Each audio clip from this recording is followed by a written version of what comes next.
Oh shit. Here we go again. But hot take, Fenway Park is the best venue in sports, period. In my opinion. I mean, where else is there a fucking big green monster like that? Like, it's the most unique looking thing, like arena or stadium or whatever in sports. Fenway's one of the ones that I haven't been to, but like it's definitely on the bucket list. I've been to Wrigley. Wrigley is like it's when you walk through like the corridor and you see the field open up, it's like you're in like it like takes you literally back in time. Like you're an old time. Like you're stepping into a portal or something. Dude, it's one of them. It's like I don't know how to explain it. It's like he's like, hey, penis. Yeah, that's how it feels the whole time. You're just like, am I in the 1930s? Like, this is crazy.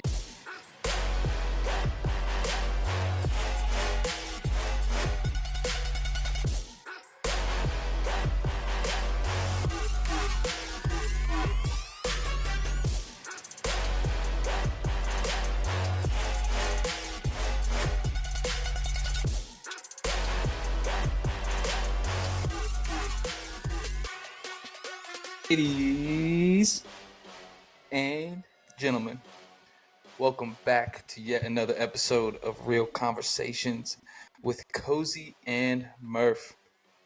I am JD Cozat, just one half of this dynamic duo here with Cody Murphy, yet again for our weekly podcast. Today we are talking NFL draft. It's tomorrow, big day. All the excitement of football, getting us warmed up, prepped up. And it'll give us a lot to talk about, so we're going to break into that. We're going to break into Reggie Bush getting his Heisman. Well, it's been, since 2005, right? He won the Heisman 2005, got it taken away. And just today finds out he's going to be able to get it back. So shout out Johnny Manziel for fighting the good fight. And NBA playoffs, I think that's the big thing. But first, check in. Murph, how you been? Good. Just living life, man. One day at a time. Trying to get ready for this baby. We had the baby shower this past weekend. Got a bunch of new stuff. Trying to find room for it. You know how it is.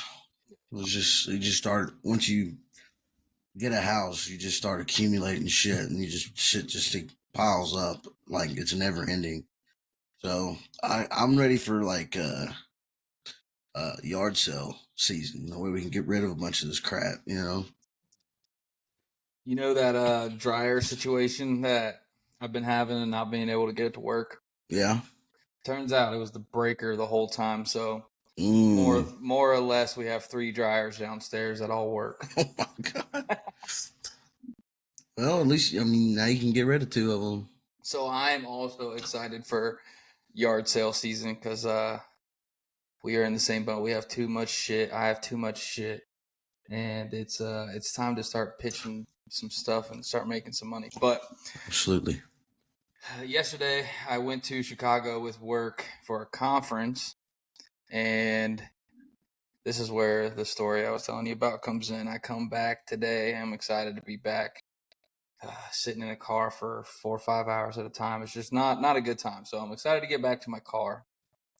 And I've left my car in downtown Cincinnati overnight. Right. My car has tinted windows. And my work parking lot is like right next to the Bengals stadium, so it's like the heart of downtown. And I pull up, and some of the other guys have left their cars there. And one guy's like, "Oh shit, whose car is this? The window's busted out." And it turns out it was one of the other guys who hadn't made it back yet from Chicago. And we're like, oh, dang, Riley's car got busted into. That's crazy. And my car's like farther down, and I didn't really think anything of it. And then my manager was like, JD, there's glass on the ground over by your car. I'm like, no, it couldn't be me. No. So of all the cars in the parking lot, they hit my car and another guy's car who happened to have left there all night. And Did they steal anything? They took my work tablet, which is trackable. So like they track like when you're at the stores and stuff. So they're tracking it right now, and I'm waiting to hear back on that. And they took my little vendor table out of the back, but its casing makes it look like it's like an AR because it's like a black. Oh yeah. So I think it was a bunch of kids who came through, but they ripped the whole window out of the thing. They look at crowbar in there and they just ripped it out, dude. Did me dirty, but I'm hoping my bosses will step up and cover that. Go to Chicago, they said. It'll be fun, they said. Yeah, is your insurance going to cover your window? That's what I'm like contemplating right now. It's like, do I just get Safelight to do it for $500, or do I pay? I think my deductible's $500. Do I pay the deductible, have them take my car, and God knows how long insurance? You know, like how insurance is. Like, they get pissy when you start trying to do anything with them. Do I just have Safelight show up at the house and do it for $500, or do I have insurance do it? And that's the real dilemma at this point. Well, either way, that sucks, man. It was tough. I try to be positive about it. I'm like, man, fuck these kids, bro. Fucking. Do they have cameras in the parking lot? So yeah, there's cameras up top, but the police officer had their what's it called, investigator, detective, or whatever, come out. And he took fingerprints off the glass and stuff, and inside the car and the door handles and stuff. And he said he got like 5 prints between the 2 cars that are really clean, so he's gonna run them, and hopefully they're not juveniles, so they're already in the system. Yep, so they're already in the system. That's like the big thing. But he gave me a card and had me send over whatever photos I got, and he's gonna keep in touch that way. He's gonna check the cameras himself, the investigator. Yeah, the cop was really cool, but at least they're following up on it, you know. Yeah, no, I guess it's been heating up since the warm weather has started kicking off. Kids are out more at crime. night. Yeah, more people outside at night. Fucking crackheads. They'd be out there looking for anything they can pawn off at the pawn shop. Yeah, pawn shops. If you're going to buy something from somebody, take their ID and write down their information. That should be the standard. If you're selling something to a pawn shop, you should have to have an ID. Because if it comes back stolen, or a police officer shows up and they say, "Hey, where'd you get this?" you should be able to track it down to this person. Yeah, true, but that's not always how it goes. I know, it's not the common practice place. And then over the weekend, I know I'm rambling a little bit, played softball Saturday with Casey. Casey was there. Ricky was there. Zach Leach was there. David St. Clair was there. And a couple other guys I can't remember, but I've seen him out and about, and we were like, damn, we should have drove through and picked Cody up. I said pick him up. You guys should have. Well, we had the baby shower Sunday, so I would have had to come back on Sunday anyway. Yeah, well. How'd it go? I heard you got thrown out. Been traveling around the world. I was saving that story. That was quick and it's made its way all the way back around. But yeah, I got tossed. After like the 5th game. It's because we're in like this close game. It's like 8-8, and Ricky is the winning run, right? So he comes around on a hit and he goes to score. Well, the catcher has the ball thrown to him, and he like lays out for the ball, but rolls into the pathway of third base and home plate. Mm-hmm. Like he's like obstructing the lane to the plate. Yeah. There's no way. And the only thing Ricky can do is like either step on him or jump over him. So Ricky jumps over him, and the guy like flails his glove up, and the umpire calls him out. The glove doesn't not even come close to him, like 6 inches away from him. And I'm right on top of it because I'm on deck. And the umpire's like, out. And I'm like, oh, dude, you're dog shit. And he's Uh-oh. like, you're gone. And I popped off. I got my money's worth. I was like, you dog shit. He's like, you're an E player. I was like, I'm fucking retired, you dumbass bitch. You're out here umpiring games, man. Who's the real bum? Yeah. He's like, you need money that bad. You're out here umpiring games. I'm out here because I want to hit some balls hard. And then Kayla started getting into it. They threw her out. Man. Sounds like a fun time. I should have came. Yeah, it was a good time. It was definitely flashes of a younger me for a minute there. Yeah. I hit the fucking piss out of the ball. I think it was because I hadn't played in so long. I just didn't have to do any thinking. I was just hitting. Yeah. I hit one ball. I still don't think land yet. And it was 0 out IEO. Oh no. That's the worst one you can hit. Oh my god, for the softball peeps out there listening, if you get one home run and if you burn it and you hit another home run, the inning's over. And I did exactly that. I was trying to kill the pitcher and send it to right field, and one of those balls that you hit and you go fuck. Yeah. You know, as soon as it leaves the bat, like, gosh damn it. Gosh damn, bro.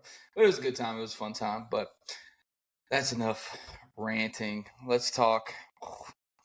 Where do you want to start? Start with Reggie Bush getting his Heisman back. Yeah, baby? we can start with that. All right. Finally, the NCAA doing the right thing, giving the man his trophy back, like he never should have had it taken anyway.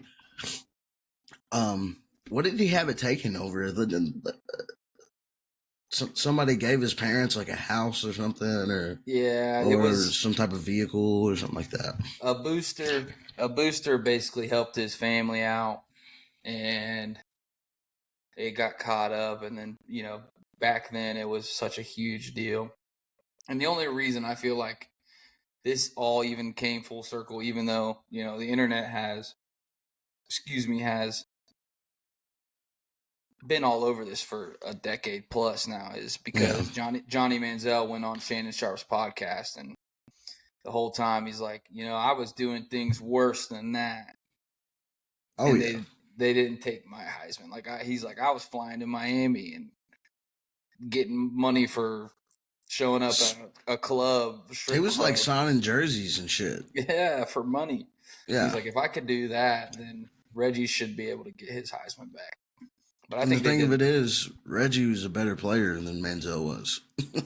I mean, Reggie Bush was like top 5 all time. Yeah, no doubt. Like top 5 running back all time, like college running back all time. Yeah, 2,000 all-purpose yards in a season, national championship. Like, come on, man. Yeah, I mean, I'm glad that they gave it back to him, man. I mean, that would suck to work that hard to reach the pinnacle of individual awards, and then you get it taken away over something that came out, because they took it away in 2010, so he had it for like 5 years before they decided to take it away, and then now 14 years later they decided to give it back. Yeah, and they said they gave it back because players getting paid is the commonplace, and it doesn't look like it's going anywhere. Well, it's always been that way. It was just illegal, But players have been getting paid since the beginning of football in some way, shape, or form. Oh yeah, it goes across all boards: basketball, football, baseball, all the same. Like, kids are getting paid to go there, and it doesn't change. No. Not one bit. So yeah, happy for Reggie Bush, man. Yeah. Other big news that I've seen today that I sent over to you is Lions wide receiver Amon-Ra St. Brown signs a huge deal to stay with the Lions, which is good. Good for him. He's one of those guys that doesn't get enough shine. Yeah, he deserves it. The Sun God gets the extension worth more than $120 million in new money and contains $77 million in total guarantee. $30 million per year on the 4-year extension makes St. Brown the highest paid wide receiver in terms of annual average. The $77 million in guarantee is the highest among all wide receivers, leapfrogging Cooper Kupp's $75 million. Wow. So yeah, he secured the bag big time. He definitely secured the bag. I mean, he's definitely in the conversation of best receivers in the league. I mean, he put him up there with Justin Jefferson, Jamar Chase, you know, a couple years ago, Stephon Diggs, guys like that. They can just go out and make a play. And he's sure handed and he's a route runner, Yeah. He's not necessarily he's not huge or anything. He's not like a Megatron type player, but he just finds ways to get open. Yeah. He's fun to watch. He's electric. I'm a big Amon-Ra St. Brown guy. I always draft him. I try to draft him every year in whatever fantasy league that I'm in. And every year it seems to work out because he's one of those guys that stays healthy, stays on the field, and doesn't matter who the quarterback is under center. I mean, he gets the job done. So I think he's well deserving of that kind of money. But it also sets the precedent for like who's to come up next. You know what I'm saying? Like, right, yeah. Everybody's getting paid, so there's gonna be dumb money coming for.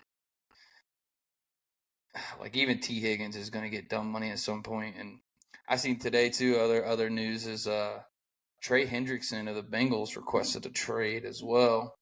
So now T. Higgins and Trey Hendrickson. Hendrickson just signed a deal though to extend out 2 more years with the Bengals. What kind of play do you think this is? Well, I mean, it's just trying to extend. What I read is that Cincinnati was not willing to give him more long-term security. He wanted to extend his deal out even further, and they weren't willing to do that. He's due like $15 million this next season. So, I mean, it's just part of the negotiating tactic. You have to try to extend your career out as long as possible and get every single dollar, because the organization, the NFL teams, that's what they're doing. They're trying to figure out what's the least amount of money they can pay you and keep you happy. So your job as a player and on self-interest is to apply pressure on these organizations to make them at least bluff and make them think that you might hold out. I mean, look at Chris Jones last year. Chris Jones held out's first game of the season. The Chiefs ended up losing to Detroit. The next week, he gets his extension and his money, and then boom, they go on to win the Super Bowl. So it's all part of the cat and mouse type game that is professional sports.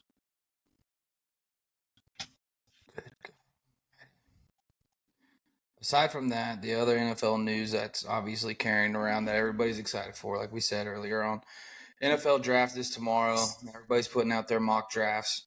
I want to skip that for just a second. We'll talk NBA playoffs and what we got to this point. I know that there was controversy in last night's games. I just seen that the Heat and Celtics wrapped up. Heat have tied the series 1-1, and that's without Jimmy Butler. Tyler Hero pops off 24 points, 14 assists, 24 and 14 from Tyler Hero. How about that for a UK boy?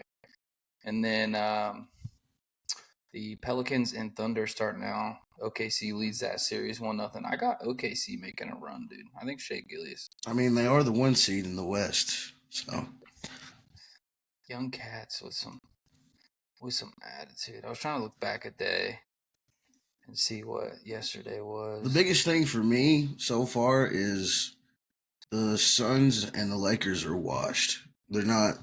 They have, granted, the Lakers are playing the Nuggets, but they lost 2 games they had in the bag. Especially the last game with the Jamal Murray buzzer beater. The Lakers never should have been in that position. Like, they were up. They had a solid lead with like 4 minutes to go, and still, let the Nuggets come back. Granted, like I said, they do have Jokic and Murray, and they played amazing. But I mean, it's not like the Lakers don't have a good roster. They have guys too. LeBron, AD, D'Angelo Russell, Rui Hachimura. So Austin Reeves, and then the Suns, man, they're just a bunch of like individuals. I don't feel like they play as a team. Like, Bradley Beal, Booker, KD, all individual ball-star that's players. what I'm saying. The ball gets stuck in their hands. They dribble too much. They don't share it enough. So it's just one of those cases where you can build on paper, you can have an amazing roster, but then on the court, it doesn't work out that way because of style of play and all that. And they don't want to play defense. The Timberwolves play amazing defense. That's the biggest difference in that matchup. And Anthony Edwards is him. He That's is what I a was about to talk fucking about was beast. Anthony Edwards, dude. I watched him last night, and that game was on the TV out in Chicago, and it's like he is like, I don't want to like say Jordan-esque, but like in the mindset he is, Yeah. because he's like, I don't care who I'm facing or who I'm playing, I'm going at him, and like he's Yeah. in KD's face, like, yeah, fuck you, you old ass man, like. That's the type Yeah. of NBA that I live He's for. exactly that reminds me of like my childhood NBA. Like Yeah. Kobe. He's channeling that Kobe energy, that fucking just killer, stone cold killer mindset. Like you said, I don't give a fuck who's in front of me. They're gonna get everything I got. Not every night too. He don't take nights off. That's what I respect.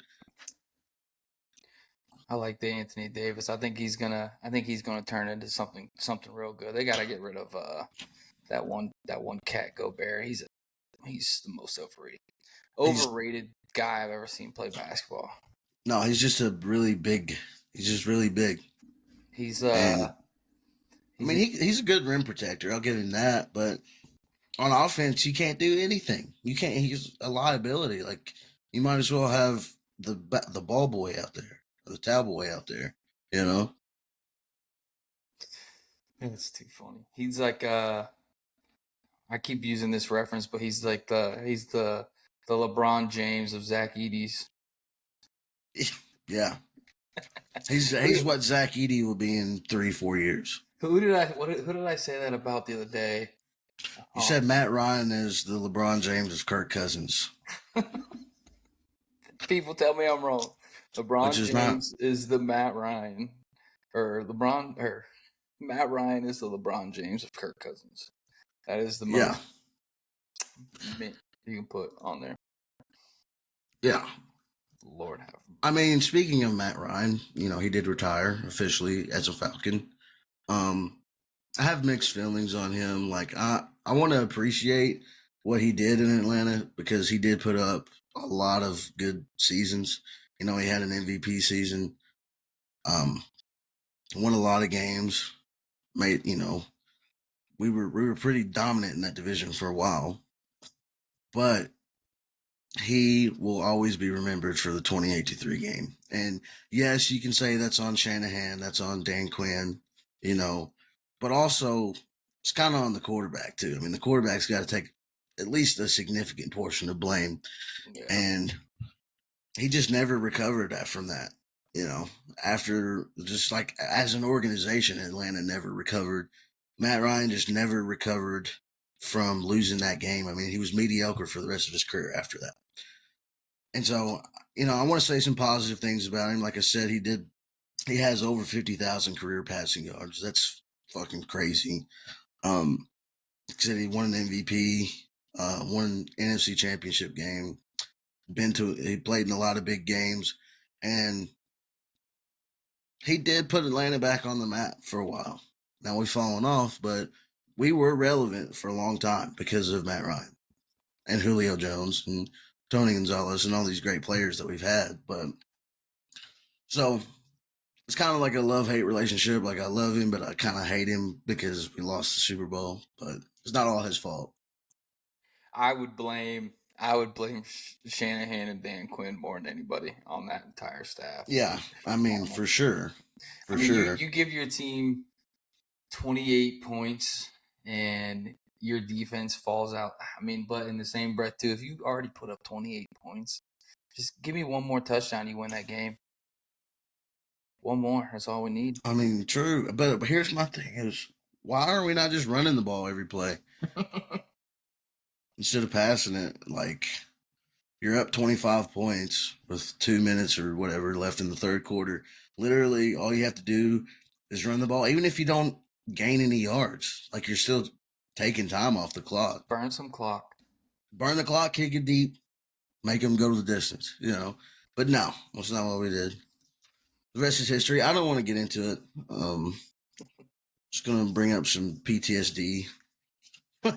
Congratulations to Matt Ryan on a great career. Yes, a Hall of Fame career. He will be a Hall of Famer eventually, I believe. Yeah, he'll be a Hall of Famer. They'll probably, as crazy as it sounds with everybody that gets statues, they'll give Matt Ryan a statue out there in Atlanta. Watch.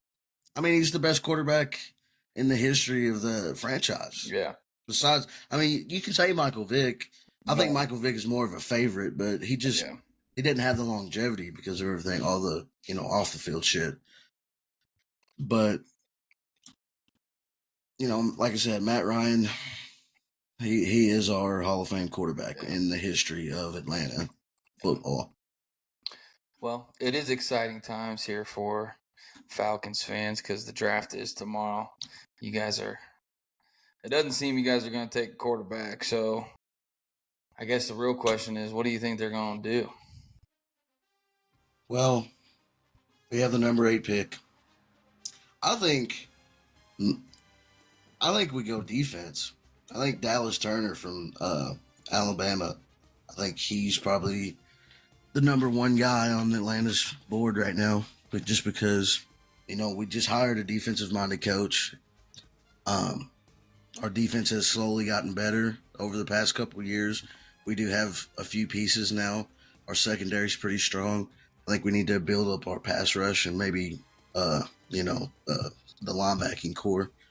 Because we have the weapons on offense, I think the offense is set. We just need to get some chemistry there and some familiarity, and I think we'll be all right. So I think Atlanta they go defense round 1.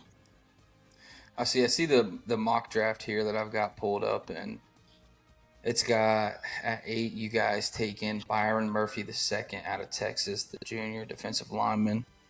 That wouldn't be a bad one, but also that wouldn't be a bad one either. But I also see a mock trade from Atlanta where the Colts move up and take Malik Neighbors, and that would move you guys to 15, and they still have you taking Byron Murphy there as well. Dallas Turner is at 19 to the Rams on 1, and then I don't see him on this other one. Looks like he fell out of the first round. They got you. There's so much. Go ahead. I see one person. Who's this guy? Josh Edwards. Edwards CBS has you guys taking Rome Odunze. I don't know why we would take another receiver. I mean, I know. We kind of are. We don't have a solid wide receiver 2 right now, but we did sign Darnell Mooney from the Bears. So I mean that's an option. We already have Drake London and Kyle Pitts, Bijan Robinson, Kirk Cousins. We had a Kirk Cousins, so I think we have to go defense, man. I think that's the smartest move, and then we can, because there's so many good receivers in this draft, we can go and get somebody in the 2nd, 3rd round, or make a deal, and there's just, you never know what's going to happen come draft night. There's just so many teams that have played their cards so close that nobody has any idea what's going to happen outside of the top 2 picks, 3 picks. I mean, Chicago's definitely taking Caleb Williams. I think that's a fact. Yep. Washington's going to take a quarterback. New England's going to take a quarterback. And then outside of that, everything else is a toss-up because there's so many last-minute deals that get made. There's teams that are on the clock and make a deal to, move up and or not move up, but like trade their pick for 2 or 3 other picks, later on. So it's hard to predict, but that's the fun of it, I think the consensus is that Caleb Williams for sure goes 1-1. At this point, I mean, it's like the whole world's locked in on it. I think if Chicago did anything aside from that, they would be highly criticized, and frowned upon, I think. I mean, what else can they do? They've lost. I mean, they got rid of their. They traded Justin Fields. I think that all but locks it up. Yeah. I think for the most part too, it's. I mean, it's either Jaden Daniels or Drake May next for Washington, and then whichever one doesn't go is going to end up in New England. Like that's the consensus.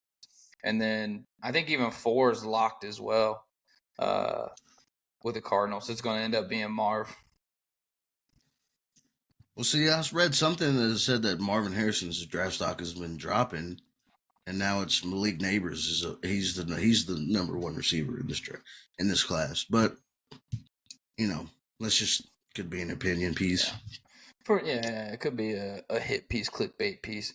So the few that I do have here is Caleb Williams 1, Jaden Daniels 2, Drake May 3, Marvin Harrison 4, Malik Neighbors 5 to the Chargers, Rome Odunze 6.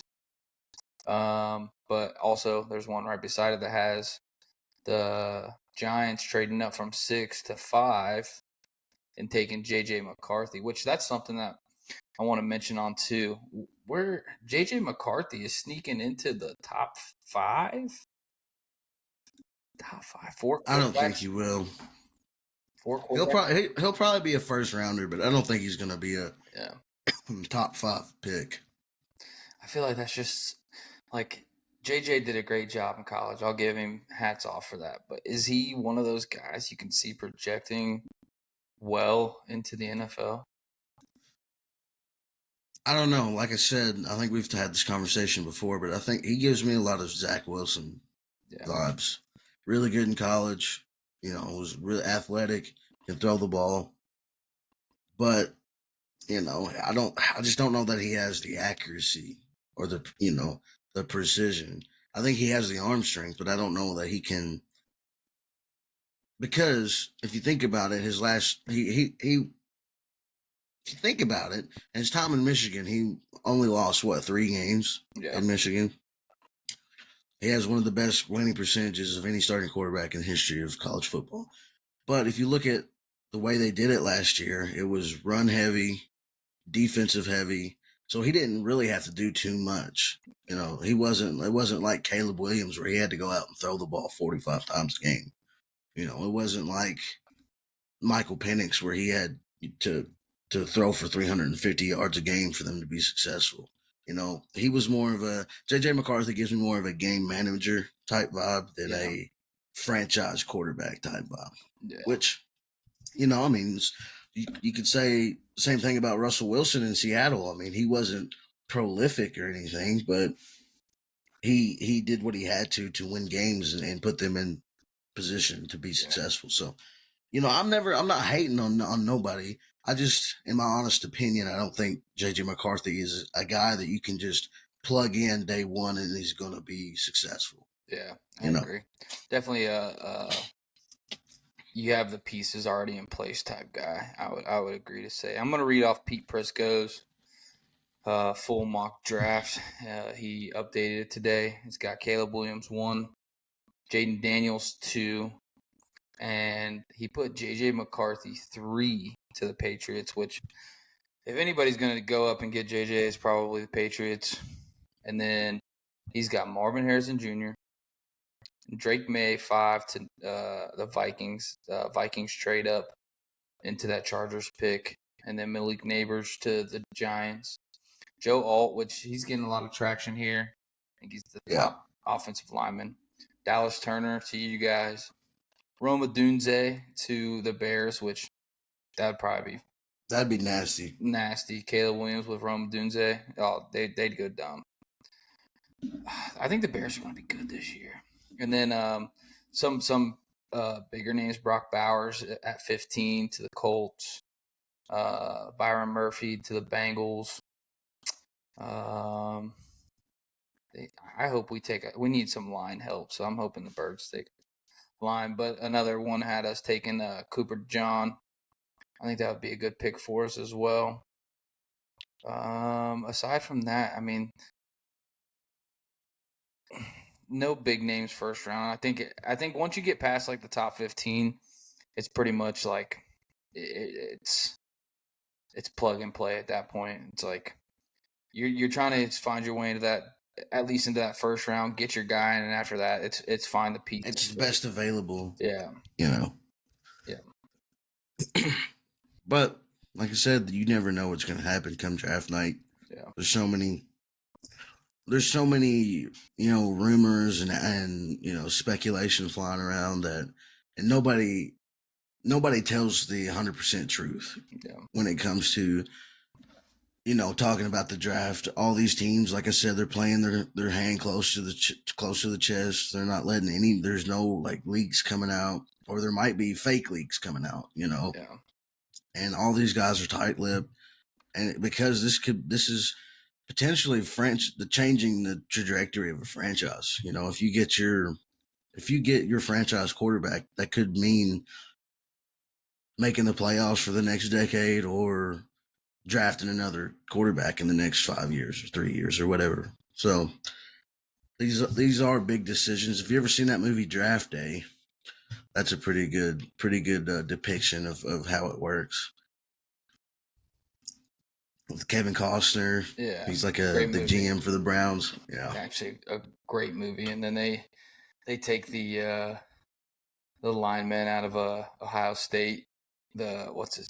Chadwick Boseman's playing the lineman, and the film guy's like watching him. He gets tossed because he takes the ball up into some girl in the stands, and the girl ends up being his mom. Yeah, and he gets tossed for it, and I'm like, that's crazy. What a good movie. I forget about that movie sometimes. All right, this is another question too that I have. Do you feel like Bo Nix, Michael Penix, Spencer Rattler, and is there another quarterback too that is going to make their way off the board? Maybe Joe Milton? I mean, Joe Milton did have a good combine, apparently. I don't know. I think Bo Nix is the outside of those guys that we just talked about. Outside of Caleb Williams, Jaden Daniels, and Drake May, I would probably take Bo Nix next. That would be my next guy off the board. He's played so much football. What is he, like a 6-year senior or something? Yeah. He's been in there for forever. He's been there. He's played a lot of ball. Yeah. And he seems like the type of guy that is highly coachable. Yeah. He's not gonna, he's not gonna have any ego coming in. I feel like he's going to be, you're going to be able to mold him into what type of quarterback that you need. And he's got the tools to be, he's athletic. He's got a super strong arm. He can make all the throws. He's accurate. He's accurate on the run. He's played in complex pro style offenses. So, yeah, I think Bo Nix would probably be the next guy. Yeah. I know that you were down on Penix after the national championship game. But I think Penix will turn out to be a pretty well-rounded player. I mean, he's got the arm talent, that's for sure. I think he's got the head on his shoulder. He's been through adversity. He's going to end up somewhere. I think him falling too will be more beneficial. I could see, I don't know, somebody like the Chargers taking a flyer on him or something, something of that sort. Like, obviously, Michigan has seen him, and Harbaugh's over there in San Diego or LA or wherever the Chargers are now. He's seen him. That's a guy that he can go out and get and be like, I understand this guy, watching the film on this guy to know that he's good enough and he could come in and learn under Herbert and, if anything, be a piece down the road. You know what I'm saying? Possibly. The only thing that gives me pause with Penix is the injury history. Yeah. I think he's had 2 ACL surgeries. I know he got beat up pretty bad in the college football playoff games. His mobility is not like super, it's not like a Caleb Williams or a Jaden Daniels where he can just take off. I think in order for him to be successful, he's going to have a strong offensive line. And also he had probably the best receiving core in college football last year. With Rome Odunze, you had the 2 other kids. I can't. No, Neighbors. No, Bills. Neighbors plays for LSU. Yeah. I can't think of the fucking other two kids that played, but they were Pope, I think, was one of them. No. Yeah, no, it was a longer name. I know who you're talking about. I can't remember his name, but he was gross. Anyway, they were a top tier receiving core, and I think Penix really benefited from that. So yeah, I just don't know if he's historically lefties struggle in the NFL. I mean, Tua has been all right, but he also, you know, he's like I said, he's okay. He's not like a top 5, top 10 quarterback in the league. So I think being left-handed kind of plays against you in a league that's dominated by right-handed quarterbacks. Yeah, I think so too. I'm trying to look up. I was trying to pull up sleepers for the draft, and I think I can tell you one right now. I think Lad McConkey from Georgia. mhm. I think he's going to surprise some. I think he's going to surprise some teams.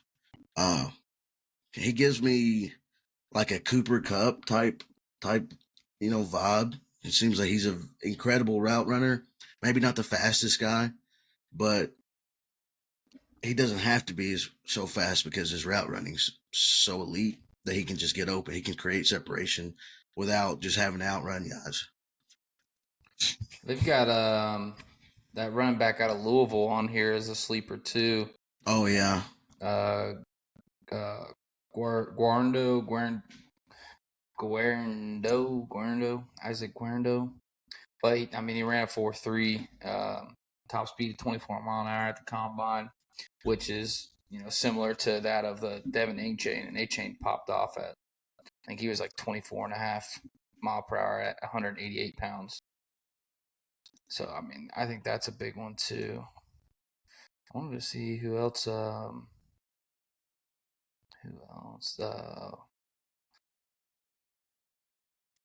Malachi Corley from Western Kentucky.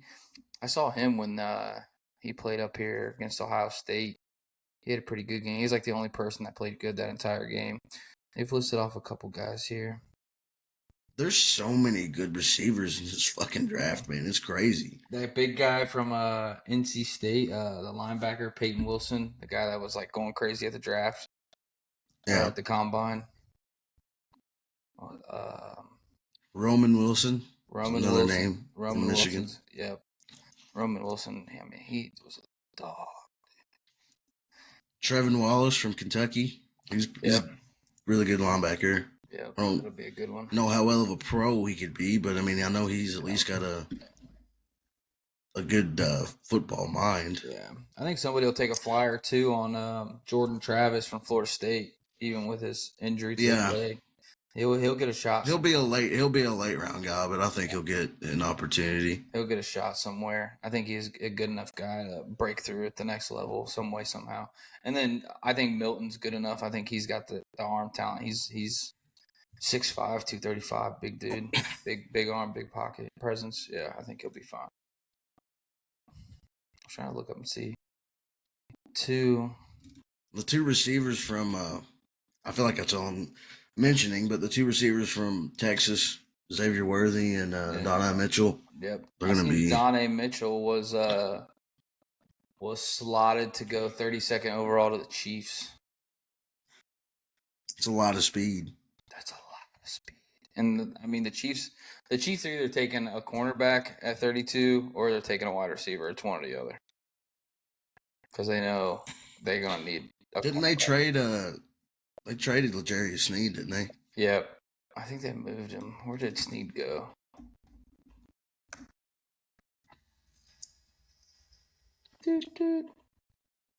Jawar Jordan from Louisville. I think he could probably be a good back in the league. Yeah. Tommy Eichenberg from OSU. Yep. I was trying to see. L'Jarius Sneed went to the Titans. That's what it was. That's right. Yep. Yeah. So they either need to go get a cornerback or a wide receiver. The Eagles need to get a lineman, and the two main concerns are offensive line, because I know Lane Johnson says he's going to play more, but I think it's one more year. It's O-line, cornerback, anything else, and we're fucked. Yeah. Anything else, and we are fucked. I'm excited, though, to see how things play out over the next couple days. And I think it'll give us more opportunity to break things down and kind of go in depth. Obviously, everybody's going to come with draft grades and who did good, who did bad, what to expect of this player. You'll see all the jersey swaps, and Madden will get its update. People start playing. Also, the college football game comes out. What is it? Month and a half. We get that one, so that'll be something fun to look forward to. I'm excited for the draft.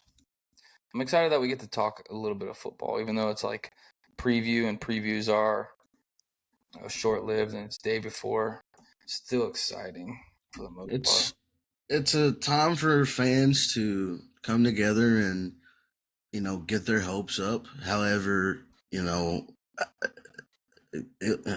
might not work out, but it's a reason, like you said, to talk about football. We won't see we won't see how it plays out for another 6 months, but it's just we get to come together as a fan base and really just dissect everything that goes on, and just conversation, eyes on the screen for the NFL. It's just good hype, good buzz. It's the reason why the NFL is the top league in America, is because even the draft is like a nationwide type big deal. It's an event. You think about all these other drafts, like I guess the NBA is kind of a big deal, but in baseball, you don't really hear they get drafted during the College World Series. A lot of, I mean, doesn't it? It's like around the same time, right? Mm-hmm. Yeah. Because I know a lot of kids are still in college when they get drafted. Yep. I mean, I know a couple years ago, Brandon Finnegan was pitching for, God, I can't remember who it was in the College World Series, and then later that year, he was on the Reds roster making a playoff push. Yeah. In the same season. So it doesn't work the same as like football. The season ends, you have to declare for the draft. You got to sign an agent. You got to do the combine, or you don't have to do the combine, but you do the combine, pro day, all that good shit. Yeah. So it's just a full process, I'm excited to see everything play out tomorrow. It'll give me something to tune into, keep my eye on. I know that obviously we know what 1-1 is, but anything after that is pretty much up in the air. Now, everybody don't get too high on it, like Cody said here. We got 6 months before everything plays out. All you can do now is go update your Madden rosters and play around with the, stick Caleb Williams as QB1 and throw the ball to, God knows who, and make the Bears win the Super Bowl with your guy. But there's not too much. Dude, the Bears are up right now. They just announced plans for a $4.6 billion stadium. They've totally restructured their team. They gonna potentially draft a generational type talent. Yeah. So I mean, they are the hot team right now. Yeah. Just like the Jets were last year in the offseason. There's always one team that is on the tip of everybody's tongue in any given offseason. So a lot of hype coming in for Chicago. I'm excited to see what they build. I think it'll be cool once I drove past Soldier Field, and you can just tell it's a shithole. Oh yeah, I mean it's old as fucking dirt. Just like right there on the water. It's just some old raggedy ass. Looks like a coliseum. But see, that's what I don't understand is like you got places like Soldier Field that's been around forever. But then you have, and that's considered like a dump.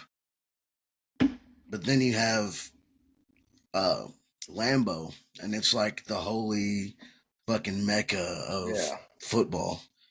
And then it's like same thing in baseball. It's like you have the Oakland A's stadium, which was dog shit, trash.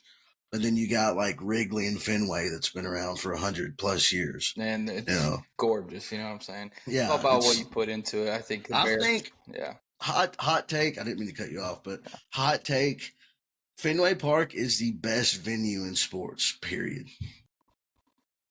In my opinion. I mean, where else is there a fucking big green monster like that? Like, it's the most unique looking thing, like arena or stadium or whatever in sports. Fenway is one of the ones that I haven't been to, but like it's definitely on the bucket list. I've been to Wrigley. Wrigley is like it's when you walk through like the corridor and you see the field open up, it's like you're in like it like takes you literally back in time. Like you're an old time. Like you're stepping into a portal or something. Dude, it's one of them. It's like I don't know how to explain it. It's like he's like, hey, peanuts, yeah, that's how it feels the whole time. You're just like, am I in the 1930s? Like this is crazy, and it's just If you go to Wrigley, Boston's on the docket. We'll go to Fenway, but it's just you can't really grasp like thinking about the fact that this stadium's been here for 100 years. It hasn't changed. It's, same ivory every year growing in. Like it's just old timey. And then you go to dump ballparks like even Cleveland. Cleveland's got a dump ballpark, but it's because people don't care. It's like what you get out of it, what you put into it. And I think it's the same thing with Chicago. Chicago's been down for, like their mecca of quarterbacks is fucking Jay Cutler. Cigarette smoking Jay Cutler, you know what I'm saying? No, it's old dude that won the Super Bowl, McMahon. Yeah, the great Mike Ditka. Like that's how long it's been since y'all been relevant. Ditka is your big name from the fucking 70s, bro. Actually, I don't know when he coached, but I think it was the 70s. When was Mike Ditka? He coached the 85 team. Yeah, that's what it was, 80s. I don't fucking know. Mike Ditka. The 85 Bears is one of the best teams ever in the history of football. I think it's just his mustache. He just pisses me off every time I see him. He's a red ass, man, or at least he was when he was coaching and playing. Like, he's just like the Bill Parcells type. Like, he's always got something fucking smart to say. It's like, shut up. But I'm going to wrap on football right there because I think tomorrow will be a big day. Just looking forward to everything that will come. I think my last thing that I did want to touch on, did you happen to see any of the Ryan Garcia and yeah, I've seen him. Devin He was Haney like coked out of his mind. He showed up 3 pounds overweight, chugging a beer. Fucking then proceeds to just beat his ass. Yeah, beat the shit out of him. I think I saw a meme that said it said something to the effect of "You're a better fighter when you're doing coke," but nobody's ready for that conversation. And it had a picture of Ryan Garcia and John Jones, and I was like, "Yeah, it's a performance enhancing drug, dude. I mean, that's why you can't do it." I seen one, it was Devin Haney, and it had like his whole workout routine and training camp routine. And then it was Ryan Garcia beside it. Said, drank beer, did cocaine, fought.